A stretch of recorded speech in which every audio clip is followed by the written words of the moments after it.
ভালো যদি বাঁচতে হয় একজনকে ভালোবাসো, 10 জনের ভালোবাসা এটা ভালোবাসা বলে। হ্যাঁ, ভালো একজনকে বাঁচতে হয়, সেটা মুরারি গুপ্ত শিখিয়েছে। তা এই নিমাই তো ছোটবেলা থেকে বাবা একেবারে নাস্তিক, মানে বৈষ্ণবদের সহ্যই করতে পারতো না। হ্যাঁ, যদি বৈষ্ণবরা হরিনাম করতে করতে রাস্তা দিয়ে যেত, ওই নিমাই কি করতো জানো, তাদের পিছন থেকে ওই পিছনের কাঁচাটা টান দিয়ে খুলে দিত। মানে বৈষ্ণবরা যদি হরিনাম করতো, ওই ছোট্ট নিমাই এত দুষ্ট ছিল, ওই গুরুজনদের গায়ে বাবা প্রস্রাব পর্যন্ত করে দেয়, মানে এত বদমাশ ছিল। কৃষ্ণ ভক্ত তো তখন হলো যখন বাবার জন্য গয়ায় পিণ্ডদান করতে গেল ঈশ্বরপুরীর কাছে, যখনই দীক্ষা মন্ত্রটা নিল, তারপরেই তো কৃষ্ণ প্রেমে বিভোর।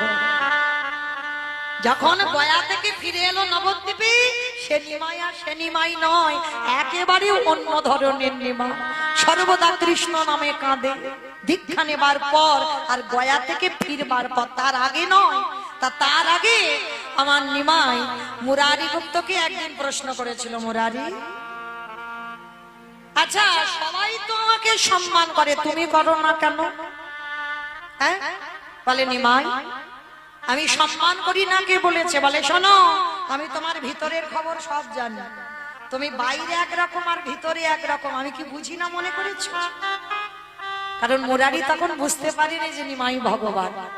যেই না বলেছে বাইরে একরকম আর ভিতরে একরকম, কারণ বাইরে হরিনাম করতো ঠিক মুরারি, কিন্তু ভিতরে তো আমার রামচন্দ্রের সেবক, রাম ছাড়া কিছু জানতো না। ওই জন্য যেই না নিমাই বলেছে তুমি বাইরে এক আর ভিতরে এক, সঙ্গে সঙ্গে মুরারির মনটা কেঁপে উঠেছে। এ ছেলে জানলো কি করে? আমি ভিতরে যে কাকে সেবা করি সেটা আমি ছাড়া তো কেউ জানে না, এ বেটা জানলো কি করে? তাহলে তো একদিন জানতেই হয়। এ কি করে জানলো আমার খোলের খবর? জানতে হয়। যখন বাবা গয়া থেকে ফিরে এসে উন্মাদ হলো, তখন তো বুঝতে পেরেছিল নিমাই হলো কৃষ্ণ।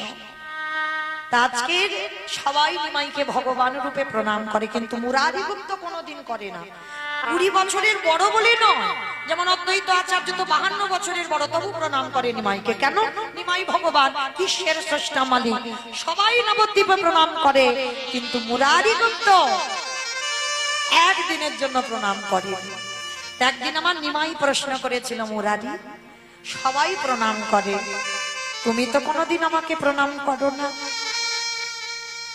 মুরারি কত জোর করে বলল, হে দয়াময়, একান্ত